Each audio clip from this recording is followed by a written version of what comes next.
আলবির বউ ইকরা নাকি 2022 সালের তুনে হারাইছে যে তিথির লগে আলবির একটা রিলেশন চলে।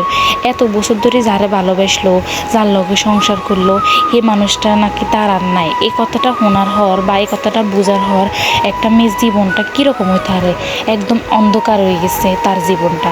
সে এভাবে প্রতিনিয়ত এগুলা জানার পর, এগুলো দেখার পর, সে একটার পর একটা এগুলো দেখার পর জানার পর ডিপ্রেশনে চলে গেছে। তবে ইকরা কিন্তু কোনোদিনও আলবির বদনামি করতো না ক্যামেরার সামনে। সবসময় তার হাজব্যান্ডের প্রশংসা করতো, সবার সামনে ভালো বোঝাতো যে তারা হ্যাপি আছে তাদের বিবাহিত জীবনে। কিন্তু তা তো আর নয়। যদি বিবাহিত জীবনে যদি তারা যদি হ্যাপিই থাকতো, তাহলে তো আর এভাবে নিজের জীবনটা নিজে দিতে হতো না। হয়তো বা সে সবসময় আগে এটাই মনে করতো যে তার হাজব্যান্ড একদিন না একদিন ঠিক ভালো হইব, আলবি একদিন না একদিন ঠিক ভালো হয়ে তার কাছে ফিরে আসবো।